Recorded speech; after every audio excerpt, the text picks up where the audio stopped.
안녕하세요. 컬러 스케일의 블루입니다. 오늘 가져온 제품은 갤럭시 노트 20이랑 갤럭시 노트 20 울트라입니다. 제가 사실 갤럭시 노트 20 같은 경우에는 블루 색상을 구하고 싶었는데 자급제로는 파란색이 안 나와서 정말 아쉽습니다. SKT는 개인주의야. 그래서 오늘 가져온 색상은 갤럭시 노트 20 같은 경우에는 미스틱 그레이고요. 갤럭시 노트 20 울트라 같은 경우에는 미스틱 블랙 제품입니다. 자, 그러면 바로 박스를 한번 열어볼게요. 실을 뜯고 자, 디스플레이. 빨리 디스플레이 봐야죠. 제가 제품 개봉할 때 제일 좋아하는 파트입니다, 이게. 이렇게 보여. 요즘 갤럭시들은 전면에 그냥 아예 보호 필름이 붙여져서 나오니까 앞에 필름을 안 붙여놨네. 에이, 즐거움 하나가 없어졌네요. 세팅을 먼저 해놓고 시작을 하겠습니다. 제가 디자인이나 이런 얘기는 안 하고 지나가려고 그랬는데 이거는 얘기를 안 할 수가 없네요. 진짜 카톡티가 정말 엄청 심합니다. 특허내도 될 것 같아. 대한민국의 카톡티 K2T. 갤럭시 노트 20 평면 디스플레이가 들어갔습니다. 물론 이제 삼성 스마트폰의 엣지 디자인을 굉장히 좋아하시는 분들이 많다는 거를 알고 있습니다만 저는 개인적으로 엣지 디스플레이가 불호예요. 아유, 큰일 날 뻔했다. 불호가 아니라 불매죠. 예. 어쨌든 요 엣지를 제가 왜 싫어하느냐. 엣지라는 게 요 화면 끄트머리를 이렇게 구부려 놓은 거잖아요. 그러니까 화면을 이렇게 보는 게 아니라 이렇게 보고 있는 거예요. 물론 OLED 같은 경우에는 LCD보다 이런 식으로 시야각이 틀어졌을 때 밝기 저하가 상대적으로 적기는 한데요. 핸드폰을 쓰는 OLED 방식 같은 경우에는 함정이 있습니다. 밝기 저하는 여전히 적은 게 맞는데 색 변화는 오히려 IPS LCD보다 더 심할 수도 있습니다. 그래가지고 저는 요 엣지가 있는 디스플레이들 끄트머리 쪽 밝기 떨어지는 거랑 색 틀어지는 거, 약간 푸른빛이 돌게 색이 틀어지는 게 굉장히 마음에 안 들었어요. 이게 제가 지금 개인적인 느낌, 뇌피셜로 막 얘기하고 있는 게 아니라 갤럭시 노트 10 화면에 전부 다 흰색을 채워놓고요. 한가운데 지점을 300니트 밝기로 맞춰놓은 상태입니다. 이런 그림을 만들기 위해서 필요한 측정 장비가 5천만 원짜리. 아까 전에 제가 센터를 300니트로 맞췄다고 했잖아요. 그러니까 사실 화면 전체가 300니트로 쫙 채워져 있으면 제일 좋은 거예요. 이 주황색 부분으로 보이는 부분들은 300니트 근처라고 보시면 되고요. 그런데 이제 노란색, 초록색으로 떨어지면 이게 점점 밝기가 낮아져서 뭐 200니트까지 내려가는 거죠. 근데 보시면 전체적으로 다 주황색인데 엣지 부분만 어때요? 노란색, 초록색까지 보이시죠? 이 초록색 같은 경우에는 아까 말씀드린 것처럼 200니트 초반대 뭐 이렇게까지도 밝기가 떨어지는 부분이기 때문에 우리 눈에 분명히 보이는 정도로 밝기가 떨어진다는 얘기입니다. 거기다가 이 그림은 지금 색 변화는 포함을 안 하고 있는데요. 이 밝기 변화에다가 색 변화까지 더하면 당연히 눈에 확 띄겠죠. 그런데 갤럭시 노트 20처럼 이런 식으로 화면을 평면으로 만든다 그러면 그런 문제는 없어지는 거죠. 갤럭시 노트 20 울트라 같은 경우에는 여전히 엣지 디자인을 채택하고 있기 때문에 제가 방금 말씀드린 문제들이 분명히 존재를 하고요. 이제 구매하실 때 직접 가서 한번 보시고 안 거슬리면 구매하시는 거고 너무 거슬린다 그러면 구매를 안 하시는 거고 뭐 그런 거죠. 근데 이게 평면인 건 좋은데 뭐 요즘 얘기 많이 나오잖아요. 노트 20이랑 노트 20 울트라랑 급 차이가 너무 난다. 그게 디스플레이에서도 엄청 심해요. 지금까지 삼성 플래그십들 서로 출시될 때 이렇게까지 격차가 큰 경우는 없었던 것 같아요. 노트 10 같은 경우에 해상도로 차별화를 두긴 했는데 하나는 FHD 플러스, 하나는 WQHD 플러스. 그 외 나머지 부분들은 거의 차별이 없었거든요. 그런데 이번에는 디스플레이 차별이 굉장히 많습니다. 자, 먼저 딱 보니까 디스플레이 컷아웃, 여기 그 전면 카메라 쪽에 동그랗게 디스플레이 파먹은 부분, 여기 크기가 차이가 엄청 많이 나요. 노트 20 울트라 같은 경우에는 상당히 작은데 노트 20 같은 경우에는 꽤 커요. 이렇게 둘이 놓고 보니까 상당히 거슬립니다. 자, 그 다음에 원래 제가 말씀드리려고 했던 급 나누기로 다시 돌아가면 얘 같은 경우에 FHD, WQHD 플러스, 작년에 이제 노트 10이랑 노트 10 플러스 급 나눠놨던 건 그대로 유지가 되고요. 거기서 한술 더 떴어요. 제가 지난번에 노트 20 떡밥 정리 영상을 만든 적이 있었는데 그때까지는 행복회로 를 빡세게 돌리고 있었어요. 노트 20 같은 경우에는 FHD, 그리고 노트 20 울트라 같은 경우에는 WQHD 플러스 해상도가 되는 게 거의 기정사실화가 돼 있는 상태니까 얘는 FHD 120Hz, 얘는 WQHD 120Hz를 지원하면서 급 차이를 두지 않을까? 요게 이제 저희 행복회로였는데 과열돼서 불타버리고 없습니다. 노트 20 울트라 여전히 FHD 플러스 해상도에서만 120Hz를 지원합니다. 그러면 급 차이를 어떻게 뒀느냐? 얘는 120Hz 지원이 아예 안 돼요. FHD 화면에 60Hz로밖에 동작하지 않습니다. 이게 사실 60Hz랑 120Hz 체감이 상당히 큽니다. 뭐 게이밍 모니터 써보신 분들은 직접 느껴보셨을 테고 뭐 이런 식으로 스크롤할 때나 아니면 뭐 화면이 어떻게든 움직이고 있을 때는 분명히 체감이 돼요. 없는 거보다 있는 게 무조건 낫습니다. 근데 이제 나은 거는 우리 얘기고 컴퓨터 입장으로 가면 컴퓨터는 힘들죠. 왜냐하면 원래 1초에 60장 그리던 그림을 이제 1초에 120장 그려야 되니까. FHD, QHD 뭐 크게 차이 안 나 보이시겠지만 픽셀 수로 계산을 해보면 QHD 픽셀 수가 FHD 픽셀 수보다 1.78배, 그러니까 80% 더 많거든요. 그러니까 FHD 120Hz랑 QHD 60Hz 요거를 1초당 그리는 픽셀 수로만 비교한다 그러면 생각보다는 크게 차이가 안 나는 거죠. 근데 여기다가 QHD를 120Hz 그리게 한다? 그때부터는 이제 힘들어 죽는 거예요. 컴퓨터가 힘들면 무슨 일이 일어납니까? 밥을 많이 먹죠 일단. 그리고 열을 많이 냅니다. 핸드폰이 더 뜨거워지고 배터리는 살살 녹는다는 얘기겠죠. 그래서 아마 노트 20 울트라 요 플래그십 중에 플래그십 제품에서도 QHD 120을 빼고 넘어가기로 결정한 것 같습니다. 자, 그런데 끝나누기가 여기서 끝나는 게 아닙니다. 제가 지난번에 세계 최초로 스마트폰에 LTPO 디스플레이가 들어갈 거다. 어디에? 노트 20 시리즈에 이런 식으로 이제 떡밥 정리를 한번 한 적이 있었는데 실제로 세계 최초로 스마트폰에 LTPO 디스플레이가 들어갔습니다. 어디에? 노트 20 울트라에. 노트 20은 못 받았어요. LTPO 디스플레이는 간단히 말해서 그냥 디스플레이의 전력 소모를 줄일 수 있는 기술이라고 생각하시면 됩니다. 거기다가 디스플레이 재생률을 1Hz까지 낮춰도 밝기가 안 떨어지도록 한 기술이라서 1Hz까지 디스플레이 재생률을 낮춰서 전력 효율을 극대화할 수 있죠. 아까 제가 노트 20 울트라 주사율 말씀드리면서 빼먹은 부분이 있는데요. 노트 20 울트라의 120Hz는 고정 120Hz가 아니에요. 가변 120Hz. 이게 무슨 말이냐? 항상 1초에 120장을 컴퓨터가 그리는 게 굉장히 낭비란 말이에요. 화면이 안 움직일 경우가 있잖아요. 지금처럼 지금 화면 계속 멈춰 있잖아요. 시간 한 번씩 바뀔 때 빼고는. 거기다가 동영상 같은 거 보실 때 물론 120프레임짜리 동영상을 보면 화면 재생률이 120Hz로 돌고 있어야겠지만 60프레임짜리 아니면 30프레임짜리 영상을 보는데 화면 주사율이 120Hz다? 요것도 분명히 낭비죠. 그래가지고 가변 주사율이라는 건 필요할 때 필요한 만큼의 헤르츠만 쓰겠다는 거예요. 항상 120Hz를 쓰지 않고. 노트 20 울트라 같은 경우에는 일반 최적화 이렇게 돼 있고 최적화 설명이 화면 재생률이 최대 120Hz까지 자동으로 조절되도록 설정한다 뭐 이렇게 돼 있고요. S20 같은 경우에는 일반 화면 재생률 괄호 열고 60Hz, 높은 화면 재생률 괄호 열고 120Hz. 그러니까 얘는 고정적으로 항상 60Hz 아니면 항상 120Hz 이렇게 동작하는데 요 노트 20 울트라 같은 경우에는 필요할 때만 120으로 동작을 해서 컴퓨터 덜 힘들게 만들고 밥도 좀 덜 주고 열도 좀 덜 나고 이렇게 만들었다는 얘기죠. 그리고 아까 전에 제가 LTPO 기술 설명드리면서 1Hz까지 주사율을 떨어뜨려도 밝기가 유지된다고 말씀드렸잖아요. 요 가변 주사율 기능이랑 제가 방금 말씀드린 LTPO의 특징이 합쳐지면 전력 효율이 훨씬 더 좋아지겠죠. 자, 잠깐 다른 얘기를 했는데 아직 금 나누기가 많이 남았어요. 일단 최대 밝기. 노트 20 같은 경우에는 최대 밝기 따로 광고를 안 하고 있고요. 노트 20 울트라 같은 경우에는 최대 밝기가 1500니트다 이렇게 광고를 하고 있습니다. 실제로 갤럭시 노트 20 울트라 1500니트 최대 밝기가 나오는지 그리고 언급 없는 이 친구 노트 20 같은 경우에는 어떻게 최대 밝기가 나오는지 한번 측정을 해볼게요. 지금 둘 다 전체 화면 화이트를 띄워놨고요. 밝기도 최대로 조절을 해놓은 상태입니다. 자, 먼저 무시무시한 갤럭시 노트 20 울트라부터 측정을 한번 해볼게요. 아니 뭐야, 378.2니트? 이상한데요? 자, 그러면 노트 20도 한번 측정을 해볼게요. 이게 확실히 더 낫네요. 323.8리트.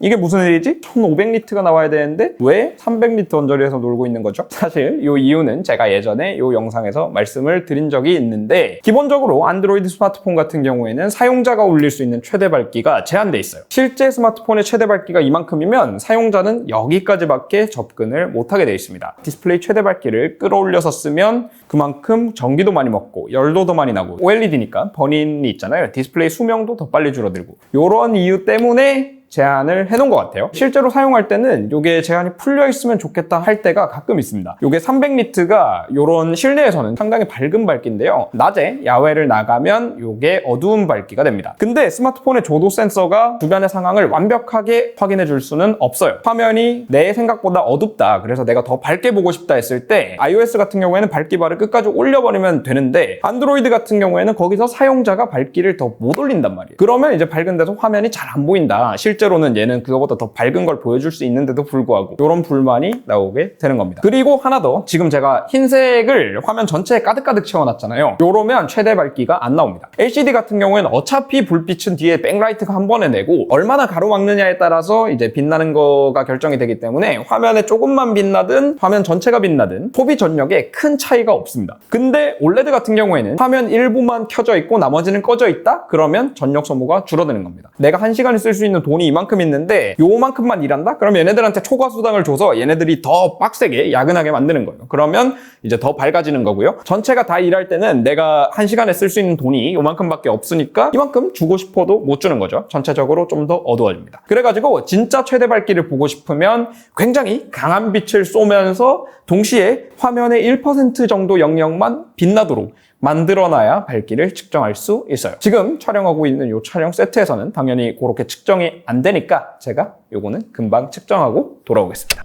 일단 노트 20 울트라 같은 경우에 굉장히 훌륭한 수치를 보여줬습니다. 1% 최대 밝기가 1372니트가 나왔어요. 삼성에서 말한 1500니트에는 조금 못 미치는 수치긴 한데 이게 측정기에 측정 오차도 존재를 하고요. 기기별로 편차가 존재를 하기 때문에 이 정도는 감안할 수 있는 폭이라고 보입니다. 거기다가 무엇보다 좀 놀라운 거는 100% 전체를 채우고 있을 때도 화면 밝기가 943니트까지 나왔어요. 이 1%, 100% 결과 모두 다 지금까지 제가 측정한 스마트폰 중에 가장 훌륭한 야외 밝기 수치였습니다. 그런데 이 노트 20 같은 경우에는 좀 혼나야겠어요. 노트 20 같은 경우에는 똑같은 상황, 그러니까 화면에 1%만 빛나고 있고 강한 빛이 쬐어주고 있을 때 973니트가 나왔습니다. 그리고 화면 전체가 모두 빛나고 있을 때는 690.4니트가 나왔습니다. 절대로 낮은 밝기가 아니에요. 상당히 높은 밝기인 건 맞는데요. 좀 혼나야 된다고 말씀드린 건 이 결과가 노트 10 결과보다 안 좋아요. 노트 10 같은 경우에는요, 전체 화면이 다 빛나고 있을 때 최대 밝기가 752니트, 그리고 화면에 1%만 빛나고 있을 때 1106니트의 밝기를 보여줍니다. 노트 20의 디스플레이 최대 밝기가 노트 10보다 더 떨어졌다는 얘기죠. 뭐 이게 다른 경쟁사의 제품보다 밝기가 낮다, 뭐 그건 그럴 수 있죠. 노트 20이 노트 10보다 디스플레이 밝기가 떨어진다?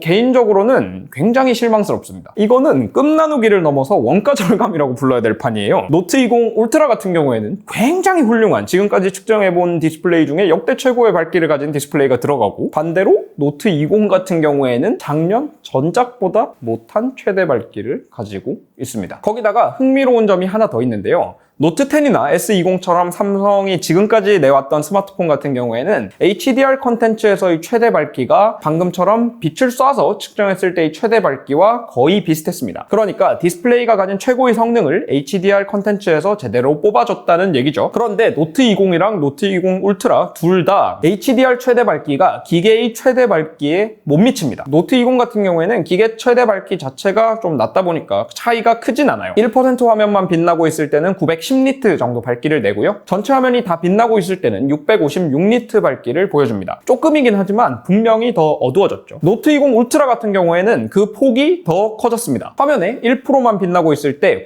937니트고요. 화면 전체가 빛나고 있을 때는 699니트의 밝기를 보여줍니다. 사실 제가 이 결과를 보고 결과가 너무 이상해서 여러 번 다시 측정을 한다고 지금 시간이 꽤 걸렸거든요. 뭐 이거 측정하는 중에 과열돼서 그런가 해서 얘를 100%까지 충전시키고 냉장고에 넣어가지고 식혀보기도 하고 온갖 방법을 동원했지만 계속 일치된 결과를 얻었습니다. 요게 근데 왜 그런지는 저도 정확히 모르겠어요. 요거는 좀 더 알아봐야 될 것 같고요. 업데이트로 좀 수정을 해줬으면 하는 이제 바람이 있습니다. 물론 1% 빛날 때 700니트 정도가 절대 어두운 수치가 아니에요. 그리고 뭐 톤 매핑이 있기 때문에 우리가 HDR 컨텐츠를 볼 때 명부가 날아간다거나 이런 현상이 생기지는 않습니다. 1000니트 이상으로 해서 마스터링 하는 경우도 잘 없고요. 그리고 우리가 요거를 뭐 레퍼런스 모니터처럼 최종 작업물을 여기서 확인한다 뭐 이런 용도로 쓰는 게 아니니까 스마트폰 HDR을 볼 때 이 정도 성능이면 이미 충분해요. 뭐 노트 20, 노트 20 울트라 뿐만 아니라 최근에 나왔던 플래그십 스마트폰 OLED 디스플레이가 아마 여러분들이 가지고 있는 그 어떤 디스플레이보다 HDR을 훌륭하게 보여주는 디스플레이일 겁니다. 근데 그렇다고 하더라도 지금 얘는 플래그십이잖아요. 명색이 노트 20, 노트 20 울트라라고 달고 나왔으면 어쨌든 전작과 같거나 아니면 전작보다 더 나아지기를 기대를 하고 우리가 이 큰 돈을 지불해서 제품을 사는 건데 요거는 약간 이해하기 어려운 부분이기는 합니다. 자, 지금까지 역대급 급 나누기에 대한 얘기를 좀 했는데 그거 말고 요 디스플레이 자체 품질이 어떤지 그냥 간단하게 잠깐만 살펴볼게요. 이렇게 살펴볼 때 필요한 게 있죠. 진실의 안대. 자, 일단 기본적으로 뭐 컬러는 괜찮아 보이고요. 여러분들 이젠 다 아시겠지만 갤럭시 같은 경우에 색상을 선택할 수 있어요. 여기 화면 모드에 자연스러운 화면, 그리고 선명한 화면 이렇게 이제 선택을 할 수 있게 돼 있는데 저는 개인적으로 자연스러운 화면을 좀 더 선호를 합니다. 표준 화이트에 좀 더 가깝게 캘리브레이션이 잡혀 있고 그리고 색영역도 DCI P3에 맞춰서 캘리브레이션이 되어 있습니다. 요 위에 있는 선명한 화면을 선택하게 되면 색온도가 약간 더 푸른 쪽으로 돌아가고요. 요 선명한 화면 같은 경우에는 DCI P3에 딱 맞게 캘리브레이션이 된 게 아니라 요 디스플레이의 네이티브 색영역, 요거는 이제 DCI P3보다 더 넓거든요. 네이티브 색영역을 사용하기 때문에 그렇습니다. 요 말인 즉슨 요 선명한 화면 모드로 쓰면 색상들의 채도가 조금 더 과장돼서 보인다는 얘기입니다. 근데 사실 여러분들이 스마트폰을 햇볕 짱짱한 데서 주로 쓴다 그러면 굳이 자연스러운 화면에 집착하실 필요는 없어요. 어차피 햇볕이 밝아서 여기 반사광이 너무 세면 색들이 바래거든요. 자, 그리고 화면 균일도도 한번 볼게요. 누가 빛샘 소리를 내었는가? 사실 OLED에는 빛샘이 없죠. 균일도는 훌륭해 보입니다. 잠깐만, 이거 너무 오래 쓰고 있으니까 힘들다. 사실 제가 이렇게 방금처럼 간단하게 몇 초 보고 균일도가 좋다 안 좋다 이렇게 얘기하는 거는 말도 안 되는 거고요. 제가 좋다라고 얘기했던 거는 역대 지금까지 삼성 스마트폰들 균일도가 굉장히 좋았기 때문에, 그리고 잠깐 봤을 때 여기도 눈에 띄는 얼룩이나 그런 게 안 보였기 때문에 그렇게 말씀을 드렸던 거고요. 곧 요 노트 20이랑 노트 20 울트라까지 다 포함을 해서 제가 작년부터 거대하게 쌓아왔던 떡밥들 이제 좀 회수를 하려고 해요. 그래서 균일도 같은 경우엔 노트 20, 노트 20 울트라 포함해서 최대한 빨리 업로드 해드릴 수 있도록 하겠습니다. 자, 뭐 간단하게 정리하자면 노트 20이랑 노트 20 울트라 모두 다 굉장히 훌륭한 디스플레이인 거는 틀림이 없어요. 근데 이거는 급 나누기가 실화냐 싶을 정도로 진짜 모든 면에서 급 나누기가 다 들어가 있고요. 노트 20 같은 경우에는 물론 아직까지 택이나 뭐 이런 여러 가지 더 찍어볼 내용들이 남았지만 아무리 좋게 봐줘도 노트 10보다 좋다고 평가하기가 어려울 것 같습니다. 뭐 계속 반복해서 말씀드리는데 이게 후속작이잖아요. 뭐 가격이 드라마틱하게 싸지도 않아요. 뭐 이게 정말 100만 원 언더로 나왔다 그러면 이해할 수 있을지도 모르겠는데 그것도 아니잖아요. 정말로 여러 군데서 이런 말씀 들으셨겠지만 이번에 노트 20은 노트 20 울트라를 사라고 만들어 놓은 스마트폰인 거 같습니다. 원래 제가 처음에는 노트 20 평면 디스플레이 vs 울트라의 여러 가지 급 나누기 된 업그레이드 플러스에서 두 개 이제 vs 놀이를 해보려고 했는데 이건 벨붕이에요. 할 필요도 없어요. 무조건 울트라 삽니다. 자, 지금까지 노트 20이랑 노트 20 울트라 간단하게 개봉기를 빙자한 디스플레이 프리뷰 해봤고요. 노트 20, 노트 20 울트라 디스플레이에 대해서 궁금한 점 있으시면 댓글로 남겨주시고요. 유익하게 컨텐츠 보셨다면 영상 좋아요, 그리고 채널 구독, 알림 설정까지 부탁드리겠습니다. 지금까지 컬러스케일이었습니다.